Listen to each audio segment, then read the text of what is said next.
Bienvenidos sean todos al consultorio virtual más grande de Honduras, a esa consulta que usted programó para este fin de semana, donde desde aquí con mi médico estamos listos para aclarar todas las dudas que usted puede tener.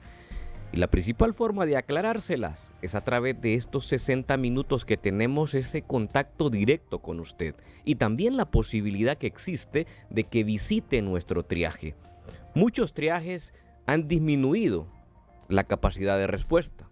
Muchos triajes han disminuido la cantidad de consultas, pero el triaje de aquí con mi médico se mantiene al 100% de ocupación. Pero siempre hay un espacio para usted. ¿Cómo puede accesar a nuestro triaje virtual? A través de una línea de WhatsApp donde usted envía un mensaje y hace su consulta y automáticamente parte de nuestro equipo médico le dará respuesta de manera inmediata. 9484-7958 es la línea de comunicación para que usted visite nuestro triaje virtual. Está habilitado, está abierto el triaje virtual y usted solo tiene que tener un desplazamiento de 8 dígitos de distancia. Al igual que fortaleciendo estamos ese sistema inmunológico con buenas recomendaciones. Y una de ellas es que usted de manera diaria tome vitamina C y zinc. Miren, hay una tableta que contiene 500 miligramos de vitamina C y 25 miligramos de zinc. Es de compañía farmacéutica MC. Eso le va a ayudar a usted para mejorar ese sistema inmunológico. En este momento tenemos una cantidad de casos de influenza, que es el virus de la gripe, que se confunde mucho con los síntomas del COVID-19, principalmente de la variante Delta. Pues hay mucho cuadro gripal en el país en este momento y lo estamos viendo reflejado en nuestras consultas, donde no es COVID, pero sí es influenza. Entonces, una forma importante de que usted fortalezca el sistema inmunológico y que la gripe no lo lleve a la cama es tomar la vitamina C más el zinc. Al igual que si ya llegó la gripe y hay congestión nasal, pues no se preocupe también, porque llegó el experto, Broncopulmin. Miren, Broncopulmin quita la tos. Desde la primera cucharadita que usted se toma, 15 minutos después comienza a sentir el alivio.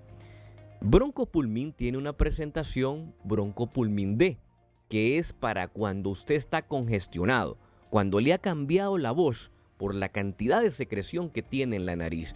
Entonces, en ese momento usted usa el Broncopulmin D. Indiscutiblemente es nuestro aliado en la consulta del día a día. En nuestros consultorios utilizamos el Broncopulmin D y vemos la efectividad. Y si lógicamente no hay congestión, Broncopulmin en la presentación jarabe y tabletas. Recuerde, para usted que es adulto, son 5 ml cada 6 u 8 horas, dependiendo los síntomas y la prescripción de su médico. Trastornos del sueño, adiós, se han terminado porque existe una real opción. El Epaplus Sleep Care, que contiene melatonina, triptófano y complejo B. Son componentes naturales que le van a ayudar a usted a inducir el sueño, a llevarlo a tener ese reposo y ese descanso que debe estar en promedio de 6 a 8 horas. Principalmente para que usted no ande de farmacia en farmacia buscando el Epaplus Sleep Care. Yo lo invito, al igual que la vitamina C y zinc, al igual que el Broncopulmin y el Broncopulmin D, le voy a dar una recomendación. Vaya usted a las farmacias, a cualquier sucursal de las farmacias Punto Pharma. Y en particular, la farmacia Punto Pharma, los que residen aquí en Tegucigalpa, que está ubicada en Clínicas Médicas San Carlos en el Boulevard Morazán, encuentran los productos a los cuales les estamos haciendo referencia y recomendaciones para que usted se encuentre fortalecido y ante los embates de estas enfermedades, de estas infecciones, principalmente el tracto respiratorio, usted le pueda montar una defensa, usted le pueda montar una contra. Hoy me siento muy contento, muy satisfecho, lógicamente, como cada fin de semana que estamos aquí desde la consulta saludable. Y quiero hacer un reconocimiento, quiero tomarme unos minutos para compartir la nota que en el diario El Heraldo salió publicada este fin de semana lo compartimos el día miércoles, precisamente en la sección Tic Tac, un reportaje del periodista Erlin Varela sobre muchos detalles de nuestra vida, al cual, bueno, mire, este artículo, si usted no lo ha leído, yo lo invito a que lo haga. Ahí pues abrimos nuestras puertas y contamos muchas historias reales de lo que ha ocurrido. En algún momento, como se titula en el reportaje, me tocó desistir de una candidatura a la presidencia. Si usted quiere saber más cómo se dio esa situación, yo lo invito a que en el diario El Heraldo del día miércoles usted se informe. Miren nuestros pasos, que no han sido tan fáciles los que se han vivido. Gracias a Dios hemos contado con una familia, con un respaldo, con una mujer excepcional como es mi esposa, la doctora Sara Medina. De Dios, lógicamente, con ese acompañamiento, nos ha dado esa oportunidad de estar al frente de la pandemia, pero que es un proceso que ha sido complejo, que ha llevado mucho sacrificio, mucho estudio, porque para llegar a ciertos niveles usted tiene que basarse en la educación, llevando a Dios como primer elemento. Entonces, miren, yo les invito a que conozcan una parte de eso. Un originario del municipio de Oropolí, en el departamento del Paraíso, es su servidor, y desde ahí comenzó esa historia, desde el nacimiento, lógicamente, hace ya 40 años y un par de meses más, que llevamos transitando en esta vida y que nos ha permitido tener una formación tanto en el magisterio, en la medicina, tener la oportunidad de viajar al exterior y poderse formar y capacitar para servir a nuestro país. La oportunidad obtenida en Japón, allí van a encontrar un relato, y todo lo que nos ha tocado ser, no solamente ser médicos, apasionados del deporte, amantes del fútbol en las buenas y en las malas, y en estos momentos no digamos, siempre amante de nuestro país, de la familia, de la unidad que debe existir entre la sociedad. Pues le invito a usted a que haga ese recorrido por esa sección Tic Tac del diario El Heraldo del pasado miércoles. Pero ahora yo los invito también a que me acompañen a recorrer esta consulta saludable en la sección Coronavirus al Día, la información en la mano de los expertos. Coronavirus al Día, la información en la mano de los expertos. Sección Coronavirus al Día, que llega por una gentil cortesía de Cami.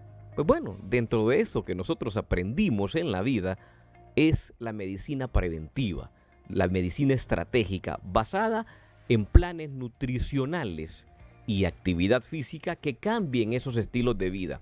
La mayor parte de las enfermedades que usted hoy adolece son por su estilo de vida. Usted no nació con diabetes, con hipertensión, con dislipidemias, que son los trastornos de colesterol y triglicéridos.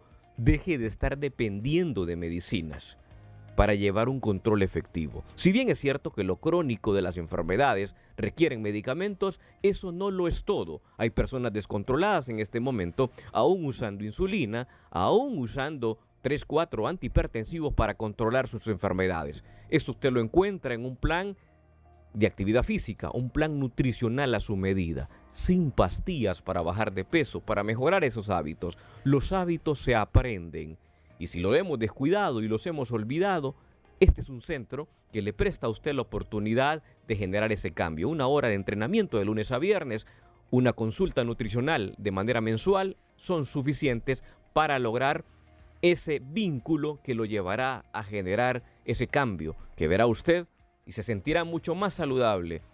Es de bendición poderle decir, al llegar a 40 años y no padecer absolutamente de nada. Pero eso no se da sencillamente por casualidades.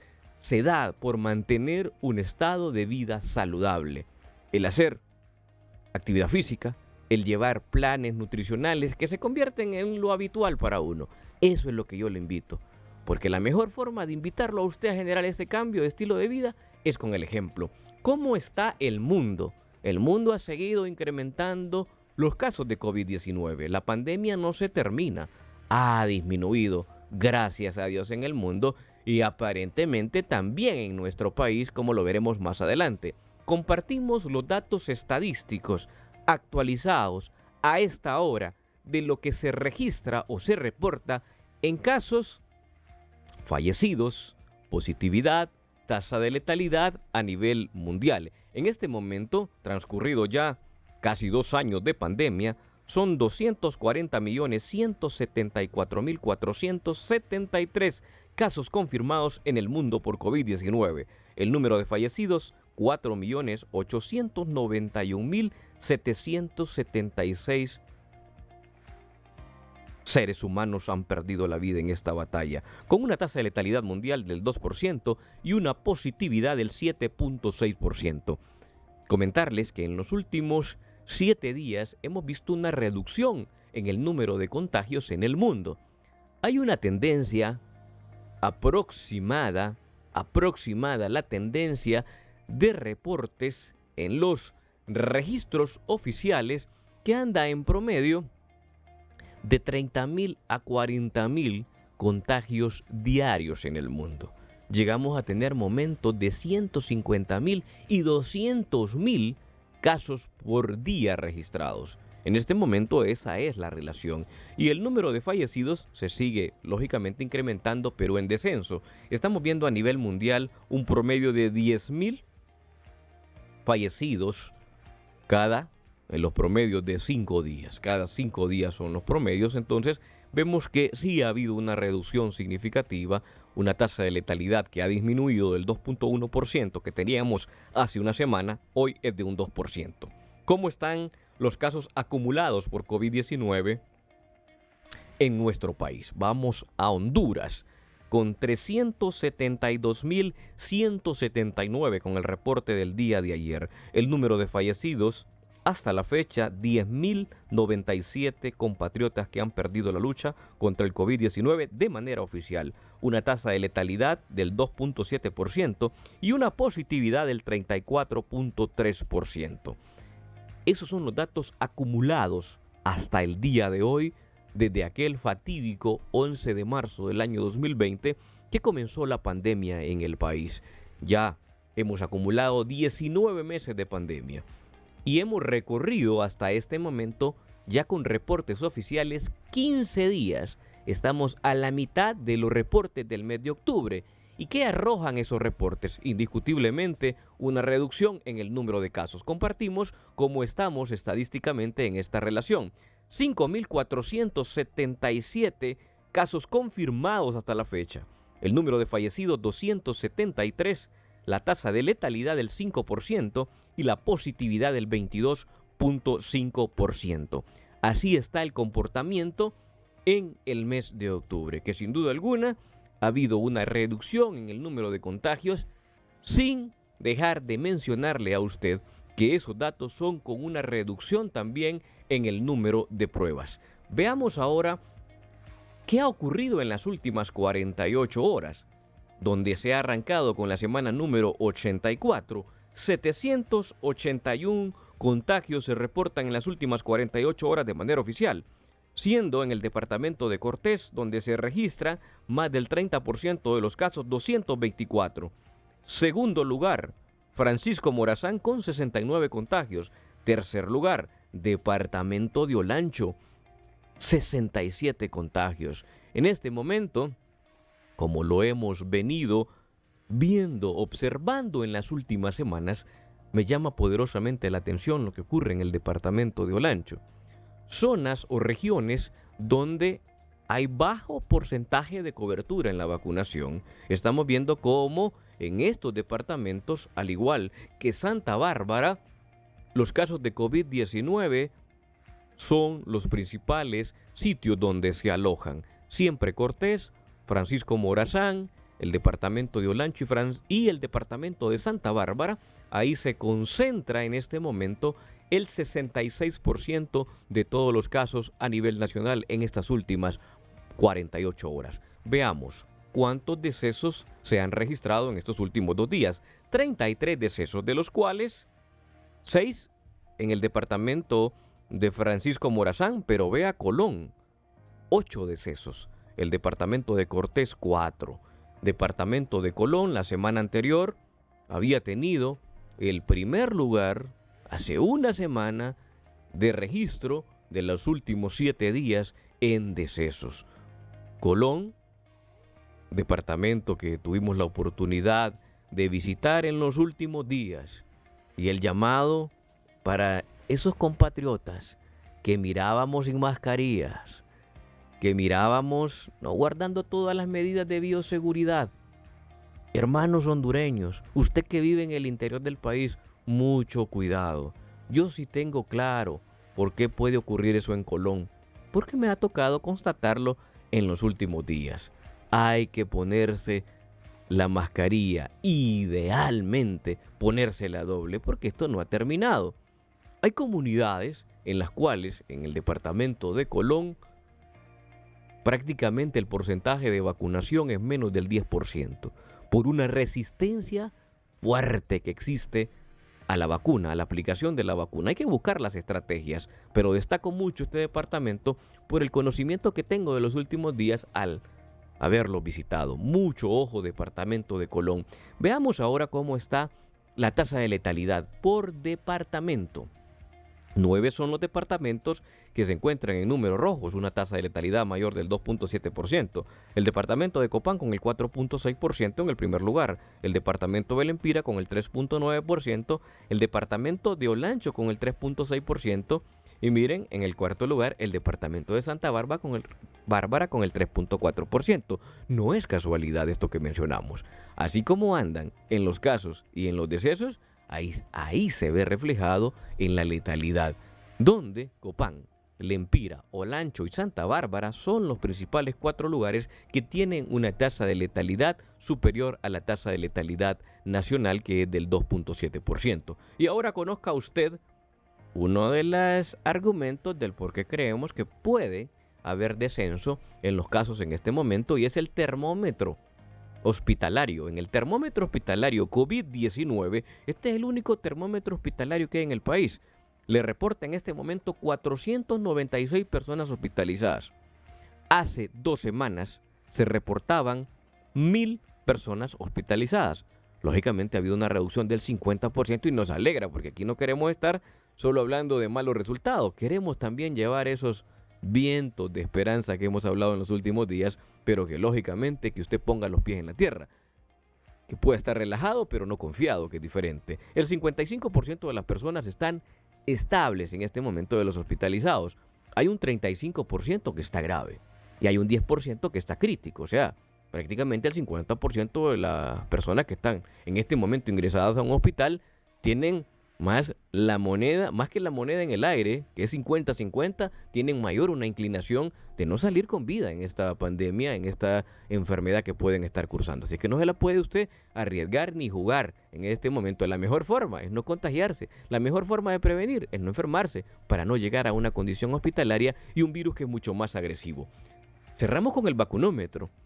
¿Cómo se reportan esas barras en este momento? Pues bueno, tenemos de la población elegible para vacunación, que son 7.149.017 personas, con una dosis el 52%, con 2 dosis el 34%, sin dosis el 14%.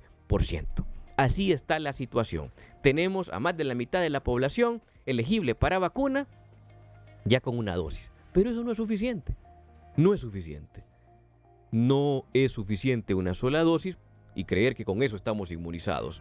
Ahí el trabajo es de las autoridades de hacer llevar a la población a aplicarse la segunda dosis, porque con una no es suficiente. Como lo mencionábamos, una dosis de vacuna es como que usted crea que en un partido de 90 minutos, jugando los primeros 45, usted ya lo ganó. No, hay que presentarse al segundo tiempo y aplicarse la segunda dosis y rematar en este momento preciso a la pandemia de COVID-19 en el país. 8731. 3195 son los 8 dígitos de distancia para mejorar tu estilo de vida.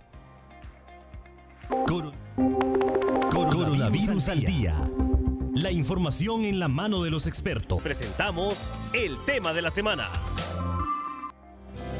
En el tema de la semana, COVID-19, las lecciones aprendidas en esta pandemia. Y hemos invitado a un experto en el tema, un médico que ha estado acompañando a la población en los diferentes medios de comunicación con la orientación precisa, con el análisis oportuno y sin tapujos, sin componendas, diciendo lo que se debe de hacer en la conducción de la pandemia, producto a la especialidad que tiene y la experiencia que tiene. Hablo del doctor Fidel Barahona, es nuestro invitado a este consultorio más grande de Honduras y que damos la oportunidad y nos preparamos para recibir ese conocimiento y el análisis preciso de lo que en este momento usted puede estar teniendo en relación a la pandemia. Queremos dejarlo a usted bien claro de cómo está la situación del COVID-19 en Honduras y las proyecciones hacia mediano y largo plazo en lo que es ya en la culminación del año, ya que estamos a menos de 3 meses de concluir. Doctor Fidel Barahona, es un gusto que estén aquí con mi médico. Sin duda le reitero el agradecimiento por compartir con nuestros oyentes y televidentes de Aquí con mi médico. Y le consulto, doctor, ¿cómo está la situación? ¿Cómo analiza usted desde el punto de vista epidemiológico el momento que vivimos cuando, por los datos estadísticos, se nos presenta una reducción en el número de casos, pero con una reducción del número de pruebas, pero se presenta también una disminución en la positividad y una disminución en la ocupación hospitalaria? Bien, muchas gracias, doctor. La primera ocasión que estoy acá en el programa, era uno de los pocos que me hacía falta visitar. Este consultorio no se podía quedar atrás, doctor, y por eso lo tenemos acá. Bien, gracias, muy amable. Bueno, mire, hemos pasado ya 19 meses. 19 meses. De esta pandemia, en la que hemos aprendido cantidad de cosas, porque definitivamente sobre esto no había absolutamente nada escrito. Se ha ido produciendo en la medida en que se han dado los eventos, en la medida en que personas que han puesto su mente para favorecer las acciones que se van a hacer, han ido contribuyendo de una forma muy importante. Definitivamente cuando nosotros analizamos la situación actual, si bien es cierto, toda esa información que usted mencionaba es la que está manejada desde el punto de vista oficial, pero hay otras situaciones que es importante considerar. Por ejemplo, en cuanto al total de la población que estamos manejando, hasta hace un tiempo estábamos manejando los de 18 y más años, con excepción de las embarazadas. Así es. Y en los cálculos, me refiero a las coberturas de 2 dosis y a los que tienen 1 dosis. Pero en este momento, cuando se ha ampliado el grupo poblacional a vacunarse, en donde ya se están incluyendo los de 12 y más años, es importante entonces a ese valor que teníamos de la población, sumarle la cantidad de embarazadas, sumarle la población de 12 a 17 años, y luego entonces en función de eso hacer los cálculos, porque si no podríamos tener una imagen un poco distorsionada. Me explico. Nosotros estábamos, por ejemplo, sumando todos aquellos que tienen 2 dosis y los que tienen 1 dosis, y hacíamos el cálculo porcentual de la cobertura de vacunación. Pero ahora que incorporemos toda la población, ya no vamos a hablar de 34. Probablemente eso va a bajar a unos 22%. Y esto es importante porque si no se maneja de esa manera, podríamos estar dando una imagen falsa. Y eso es un problema porque desde el punto de vista de decisión epidemiológica, podríamos estar pensando de que hemos superado, sin embargo, ¿verdad? Tenemos ese elemento importante que es la población total que en este momento está sujeta de vacuna. Ese es un elemento importante. El otro elemento importante es que tenemos ya una buena cantidad de personas con 2 dosis. Sí. Estas personas ya sabemos que no quiere decir que no se van a infectar, pueden infectarse. La cuestión es que la vacuna protege en una forma tan especial que muchas de estas personas no van a desarrollar síntomas. Es importante eso. Y al no desarrollar síntomas, no van a buscar atención, porque van a creer que de repente es alguna gripita, alguna afección respiratoria. No van a buscar entonces realizarse la prueba y por tanto vamos a dejar de identificar a esas personas que están positivas y que suma entonces al número de casos. Ese es un elemento importante de considerar. Por eso es que nosotros desde un comienzo estábamos manejando la situación de que un buen sistema de vigilancia epidemiológica debería de contar con un plan para la realización de las pruebas. Porque si eso no se hace, estamos dependiendo nada más de la demanda de la gente en los triajes o en la gente que esté yendo a los hospitales. Y como usted lo dice, doctor, perdone que le interrumpa, no, está bien. Como usted dice, si no hay síntomas, entonces las personas no van a acudir a un centro de triaje a efectuarse la prueba. Porque recuerden que la mayor parte de las pruebas que se efectúan, o digamos, en el sector público, el 100% de las pruebas es por demanda, o sea, porque la población llega a un centro de triaje y se hace el estudio. Entonces, puede ser que esa reducción es producto de que la demanda ha disminuido porque las personas pueden no tener síntomas, pero no significa que no pueden dejar de tener el virus. Por ejemplo, el día de ayer se reportaron 1.482 pruebas. O sea, hemos tenido un descenso cuando en el mes de agosto, que fue el mes con el mayor número de casos y de fallecidos, el promedio, doctor, llegó a superar las 3.000 pruebas. Pero claro, una alta demanda, la población enferma con síntomas acudía. Entonces, es muy importante la observación que usted hace, porque puede estar ese elemento, y creo que existe. Entonces, ¿cuál debería ser la estrategia para garantizar y decir, realmente tenemos un descenso en el número de casos, porque hemos efectuado un número de pruebas que pueden ser 3.000, que han venido haciendo en promedio, y miren, prácticamente el 10-15% de esta población está saliendo positiva? Bueno, es que mire, a pesar de que se les dio la sugerencia de crear un plan para la realización de las pruebas, no dirigido solamente a las personas que buscan la atención, sino a la población en general. Sí. Porque si nosotros queremos hablar de positividad, de la presencia de la enfermedad, tenemos que incluir a toda la población. Pero tiene que haber un plan en donde, si es posible, municipio por municipio, nosotros tengamos una muestra representativa desde el punto de vista estadístico. Estar haciendo esas pruebas y así de esa manera poder generar una información que me diga, por ejemplo, el comportamiento que está viendo en este municipio, la positividad es tanta y se ha ido moviendo de esta manera.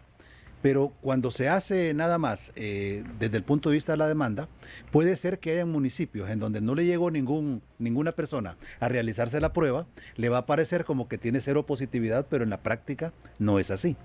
Entonces, claro, esa es una cuestión que se necesita que alguien que conoce de bioestadística pueda entonces orientar a las personas que están manejando esta cuestión y hacer una inversión. Es que nosotros, si no sabemos cómo estamos verdaderamente, podríamos confiarnos. Y ese es el temor que yo tengo, sí, de que nos confiemos, de decir, no, si ya no está llegando gente a los hospitales, no está llegando gente a los triajes, ¿verdad? Y por otro lado, hay mucha gente que se está haciendo las pruebas en lo privado. Sí. Y a veces no se reportan. Eso no se reporta. Entonces, un buen sistema de vigilancia epidemiológica debe identificar todas las fuentes posibles. Una de las fuentes primarias, por así decirlo, es lo que me generan los servicios de salud públicos, y lo otro es lo privado. Así como se hace para otras enfermedades en donde hay un reporte de los servicios privados, ¿verdad? Debería de contarse en ese sistema de vigilancia con eso. ¿Por qué? Porque se está dejando una buena proporción, y mire que no es poco. No es poca la cantidad de gente que va a lo privado, porque tienen miedo de ir a un triaje. Y cada vez con esto de las promociones, doctor, de los laboratorios, se han reducido, yo le diría en más del 50% los costos que recuerdo yo que en el año pasado tenían las pruebas, y la facilidad de la prueba de antígeno. Usted se queda ahí esperando, y en 15 minutos ya le dan el resultado. Entonces, lógicamente, eso, bueno, la misma empresa privada que ha hecho sus inversiones y en sus clínicas ya tiene pruebas, entonces puede haber realmente un subregistro. Pero, doctor, así puntualmente, ¿usted cree en este momento que se han reducido los contagios de COVID-19 en este momento? Bueno, mire, analizando todo eso que hemos mencionado, la falta de información, el número bajo de pruebas que están haciendo en la parte pública, el no registro de lo que se hace en la parte privada, y solamente analizando el reporte que se da por parte de la parte pública, me refiero a la Secretaría de Salud y el Seguro Social, pues uno podría pensar de que ha disminuido. Y es que era de esperarse. ¿Por qué razón? Porque si se está haciendo un esfuerzo importante en la parte de vacunación y ya tenemos una cobertura, si no bien la deseada, pero hemos avanzado en relación a hace un tiempo en cuanto a las 2 dosis, entonces la gente está más protegida. Sin embargo, el problema que hay es la confianza que se genera en la persona. No, si yo ya estoy vacunado. Por ejemplo, el otro día mi hijo va a entrar a internado. Sí. Y entonces le digo, ¿para dónde vas? Entonces me dice, es que fíjese que vamos a despedir un ex compañero, ¿eh? Que va para España, va a hacer una especialidad allá. Ya le digo, pero no se preocupe, me dijo, todos estamos vacunados. Entonces, yo me pongo a pensar, si ese es el pensamiento de los estudiantes de medicina, Sí. ¿verdad? ¿Qué no pasará con el resto de la población que no tiene ese conocimiento? Entonces, yo creo que sí, se ha reducido. Me parece que ya hay un poco más de gente aplicando las medidas de bioseguridad y creo que la participación que han tenido los medios de comunicación Correcto. ha sido clave. ¿Por qué? Porque en el manejo de toda pandemia se necesita que haya una estructuración de un plan estratégico que tenga varios componentes. Y uno de los componentes es el que se denomina de comunicación, educación e información. Si esta pandemia estuviera manejado con ese plan, le daría líneas, por ejemplo, a todo lo que son los medios de comunicación para informar a la población. Pero eso no se está dando. Nunca se dio. Ha sido por iniciativa que se ha tenido de los medios, y en este Exactamente. caso, pues, la Corporación Televicentro, Emisoras Unidas, desde TSI, los noticieros Hoy Mismo, el cual usted, pues, participa mucho y es parte del equipo de médicos que ante la necesidad de la compañía, de su director, el licenciado Edgardo Melgar, dijo, bueno, busquemos asesores, personas que sepan del tema y comencemos a comunicar, o sea, llevar orientación a usted que nos ve y usted que nos escucha. Correcto. Porque veíamos que no estaba ese norte. De Sí. hecho, usted ve y en este momento no hay una unificación de criterios porque usted escucha posturas de SINAGER y escucha posturas de la CESAL, de la Secretaría de Salud, muy diferentes en los análisis. Entonces, vea usted que 19 meses después de la pandemia no hay una unificación de criterios. Sí, tenemos un cuerpo con 2 cabezas, ¿verdad? Y que piensan diferente, que publican diferente, que es Correcto. que es lo más grave. Se ponen en evidencia. Exacto. Doctor. Entonces, uno no sabe verdaderamente, bueno, quién está en la verdad. Los que hemos estudiado epidemiología y salud pública, pues tenemos un poco más de elementos como para poder discernir, ¿verdad? ¿Quién es el que está manejándose de una mejor forma? Pero esa dualidad que hay ahí, yo creo que ha sido una de las grandes falencias que ha tenido la administración y la gerencia de esta pandemia. Afortunadamente, como digo, ¿verdad? A mí que me ha tocado estar en casi todos los medios de comunicación, yo veo, por ejemplo, los directores, veo los encargados de programas, que verdaderamente han hecho un gran esfuerzo por ir aprendiendo. Y a veces, yo incluso a algunos les he dicho, ustedes son mejores epidemiólogos que algunos que tienen el cartón de epidemiólogo. ¿Por qué? Porque su pensamiento va más allá, ¿verdad? Uno de los problemas que hemos tenido con el manejo de esta pandemia ha sido que se ha sido muy reactivo, no se ha sido proactivo. El virus va adelante de nosotros, ¿verdad? ¿Y cuándo se comienza a reaccionar? Cuando ya está una situación dada. Por ejemplo, cuando ya aparecieron 85 embarazadas, han fallecido por COVID, entonces dicen, vamos a desarrollar, dicen, un plan de comunicación dirigido para esa población. Cuando ya les habíamos dicho que era una población especial, que había que cambiarle el esquema mental que tenía de no haber recibido la vacuna, porque en ese momento no estaban los estudios, y que probablemente pensaron, es que si no se la ponen a las embarazadas o a los jóvenes, es porque algún daño les puede producir, ¿verdad? Entonces había que descodificar toda esa idea, y eso cómo se hace, a través del plan de comunicación, educación e información. Y luego venimos y nos quejamos de que la gente está reaccionando negativamente, que no quiere vacunarse. cuando la responsabilidad ha sido la manera en cómo hemos conducido esto, por un lado. Y por otro lado, se sigue con el mismo esquema de esos grandes centros de vacunación, ¿verdad? Y se invita a la gente que vaya a esos centros y no nos damos cuenta si esas personas tienen las condiciones para ir, ¿verdad? Y ahí tenemos entonces un problema serio. Hay algo muy importante. Todos los estudios en el área de publicidad, por ejemplo, y en el área de aceptación de algo indican que hay 3 grupos de población. Un grupo que son los innovadores rápidos. Aquellos que, por ejemplo, usted les presenta la idea, en este caso, la aplicación de la vacuna, y se la aceptan rápido. Entonces, los primeros días, cuando programaban de tal edad a tal edad, vamos a vacunar, se le llenaban los 2 primeros días. Pero ya después comenzaba a disminuir. ¿Por qué? Porque el siguiente grupo es un grupo que tiende a no responder tan rápidamente, sino que lo hace a través de la comunicación, de la educación, de la información que se le provee, del convencimiento de que aquello que se le está ofreciendo es bueno. Entonces ese grupo termina finalmente aceptando, una buena parte de ellos, vacunarse. Y por eso es que vemos entonces que en los siguientes días se reduce el grupo de población que va en busca de la vacuna. Y tenemos el tercer grupo, que son aquellos que definitivamente se van a negar. Pero el hecho de que se nieguen no quiere decir de que nosotros no seamos lo suficientemente creativos para desarrollar estrategias que permitan poder llegar a ellos y poder convencerlos. Porque y usted ahí, doctor, ha tocado el punto importante. Perdone que lo interrumpa.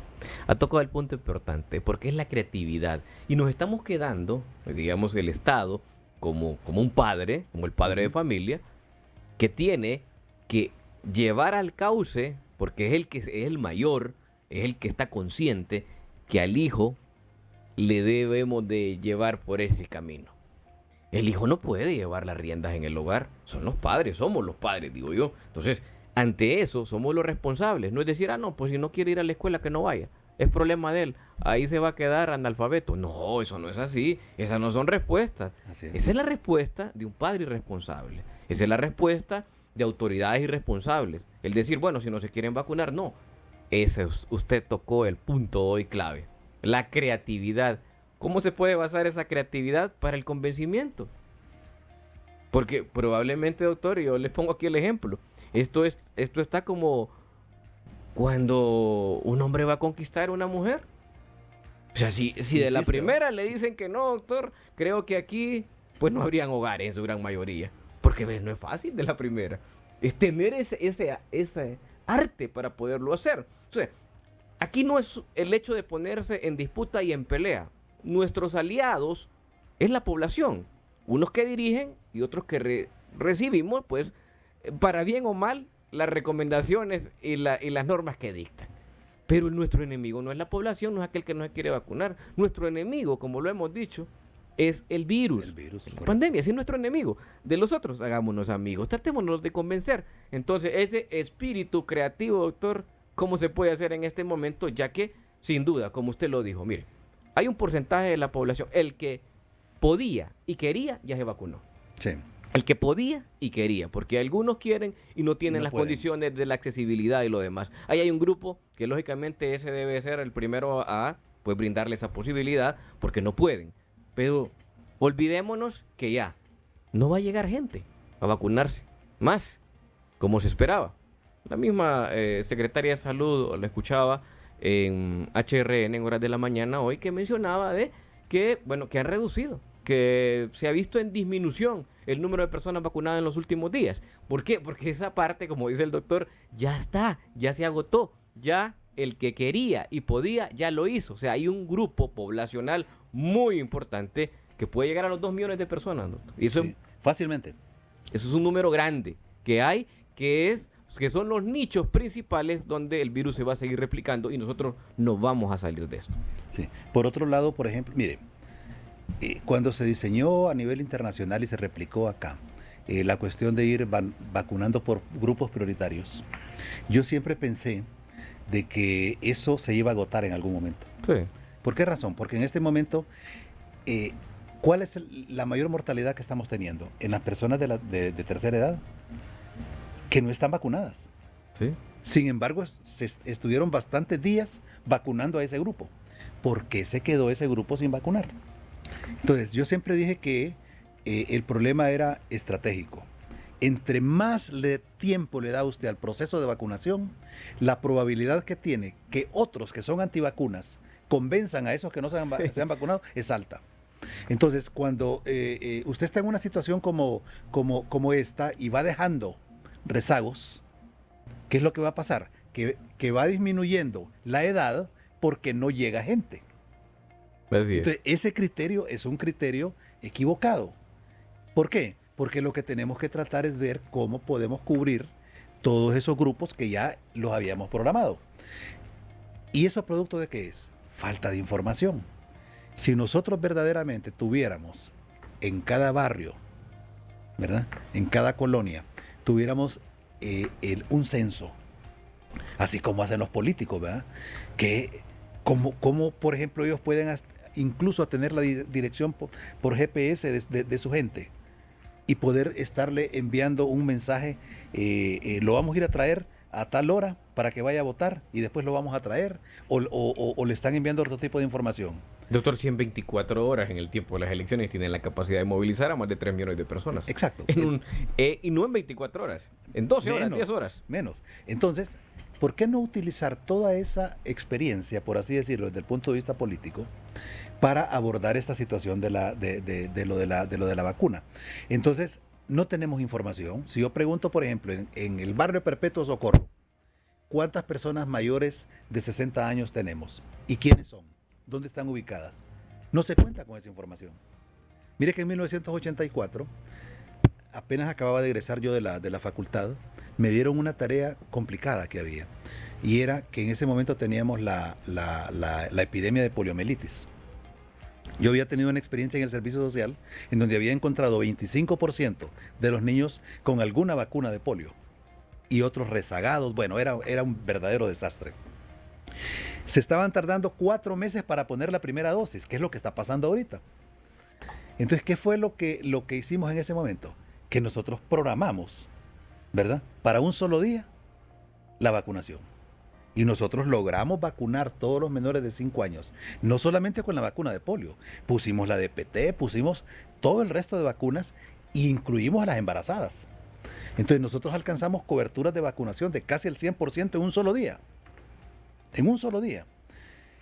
Dígame qué es más fácil, que yo le diga a un gerente de una institución pública o privada, préstame tal personal o tal equipo de logística por 4 meses, o que le diga préstamelo por un solo día y que se incorpore todo el mundo en un solo día. Solo día. Es mucho más fácil. Que le responda que sí. Entonces vamos a tener una gran cantidad de recursos que en 1984 no lo teníamos, pero sin embargo logramos el objetivo. Entonces yo siempre sigo insistiendo en que si nosotros tuviésemos esa estrategia de vacunar en una sola jornada, un solo día, significaría que en términos de 21 o 28 días, dependiendo de la vacuna que estamos poniendo, nosotros tendríamos cubierta la población. Y no se nos quedaría absolutamente nadie, porque tendríamos un seguimiento bien local.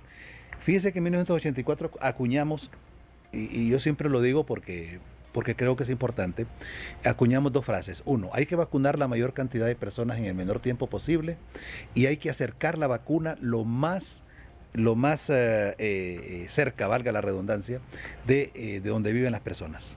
¿Por qué razón? Porque con eso nos evitamos sesgo político, nos evitamos el sesgo económico, porque la gente no va por eso, nos evitamos el problema de que la gente no va porque le toca hacer unas grandes filas ahí en esos centros de vacunación. ¿Cómo es posible que nosotros estemos viviendo todavía en el siglo XIX, en donde tengamos que tener a la gente haciendo una gran fila ahí, esperando, que puede tener una gran probabilidad de contagio, pero además el sacrificio de estar ahí? Porque aquí tenemos población también de toda la población, pues, y la población de la tercera edad y los niños, pues, es algo mucho más especial. Entonces, vea usted cómo a regañadientas fueron un poco aceptando todas esas sugerencias que dimos, ¿verdad? Principalmente a través del programa con Edgardo Melgar, sí, de ir acercando la vacuna, y fueron aceptando entonces de que se abrieran más sitios. Sin embargo, ya esa estrategia ya se está agotando, ¿verdad? Se dice ahora de la vacuna casa a casa. Yo en lo particular no creo en eso. Y le voy a decir por qué. Porque, por ejemplo, usted viene y arma una brigada. Esas personas llegan a una casa, tocan, cuesta que les abran. ¿Cuánto tiempo se fue ahí? Luego, si les logran abrir, si logran ver quiénes son, no saben si son personas correctas o son disfrazados. Segundo, cuando le terminan abriendo, entonces hay que convencerlos de recibir la vacuna. Luego buscar el sitio apropiado en la casa para poder aplicar la vacuna. Luego esperar 15 minutos para ver si no hay algún tipo de reacción. ¿Cuánto tiempo le llevó solamente esa casa? Entonces, la eficiencia que tiene es muy baja. Sin embargo, nosotros en 1984 ya habrá en algún momento, porque es un poquito largo explicarlo, ¿verdad?, la forma en cómo lo hicimos y lo logramos. Y nosotros, todas esas barreras que habían, se vinieron abajo, ¿verdad? Ya nadie podía decir, yo no fui porque no tenía dinero, yo no fui porque me queda muy largo, yo no fui porque se tardan demasiado, yo no fui porque no me dieron permiso en mi trabajo, porque eso lo hicimos un domingo. Un domingo lo hicimos. Pero todo el mundo estaba metido en el rollo, como dicen, ¿verdad? Fue un día en el que todo el mundo sabía que ese día se iba a vacunar cerca de su casa. Y logramos entonces esas coberturas. Sin embargo, yo siento que como que siguen insistiendo en lo mismo, y en lo mismo, y en lo mismo. Mire, por ejemplo, les dijimos, cuando se dio la situación de las embarazadas, hay que buscar la estrategia más apropiada para vacunarlas a ellas. Recuerden que pronto va a venir, les dijimos en aquel momento, la aprobación de las vacunas para los menores de 18 años, y ese es un grupo especial porque esos están conectados con las redes y les llega la información de los antivacunas que han trabajado excelentemente bien, sí, las redes, ¿verdad? Y les meten miedo y un montón de cosas, y entre ellos se va pasando. Y no, yo no me voy a vacunar, vos, ¿y por qué? Vos por tal cosa. Entonces ahí había que hacer un tratamiento especial con ese grupo. No se hizo. Sino que, ¿qué fue lo que se hizo? De nuevo la misma, llevarlos o invitarlos a unos centros de vacunación. Al principio yo recuerdo el primer día había bastante jóvenes ahí, pero ya después se fue raleando eso. Y ahorita es muy poca la población que va llegando. Entonces, nunca quisieron comprender de que el manejo del proceso de vacunación en una pandemia y en las características de esto era totalmente diferente a lo que habían hecho antes con el programa de vacunación normal. Eso no lo pudieron digerir, y todavía hay resistencia en cuanto a esto. Y estamos, doctor, en este momento pues a la espera de que esas estrategias se empleen de buena forma, porque claro, hemos tenido como un receso, hemos tenido como un tiempo para podernos planificar y tomar fuerzas, y la población lógicamente no debe de relajarse. Doctor, mire, esta plática con usted se ha vuelto sumamente corta. Creo que tendrá una segunda y tercera oportunidad para conversar en este consultorio virtual y poder llegar a la población con ese consejo, con ese mensaje puntual, porque al final de cuentas, doctor, creo que nuestro aliado, y creo que coincidimos en eso, es el pueblo, ¿verdad? Definitivamente. El pueblo, que tenemos que orientarlo, porque las autoridades, para bien, y creo que más que para bien que mal, pues necesitamos que haya un cambio, unos nuevos aires en esta conducción, porque la pandemia va a continuar, y creo que en eso coincidimos. Doctor, es un gusto que haya estado con nosotros, y bueno, queda la invitación abierta para que pues en este consultorio nos volvamos a juntar nuevamente para pues seguir orientando a la población y llevando esos consejos de alguien que hay que destacar. La experiencia es sumamente importante en lo que es la conducción de la pandemia. Doctor, ha sido un gusto estar con usted. Bueno, mucho. Y la doble mascarilla cuando vaya principalmente a lugares en donde hay riesgo. Vaya a vacunarse. Convenza a otros que quizás están en este momento dudosos de que vayan a vacunarse. ¿Sabe por qué? Porque si el resto está vacunado, me protejo yo mismo. Entonces, ese debe ser un principio muy importante. Si se está hablando, por ejemplo, de la cuestión de la reapertura de las escuelas, nosotros no podemos reaperturar si tenemos todavía una gran población que no está vacunada. Sin duda que son consejos que usted lo debe de tomar en cuenta, lo que el doctor Barahona nos ha hablado en esta mañana, porque usted es nuestro mejor aliado. Juntos podemos vencer esta pandemia. Hacemos una breve pausa comercial y volvemos con la despedida de Aquí con mi médico.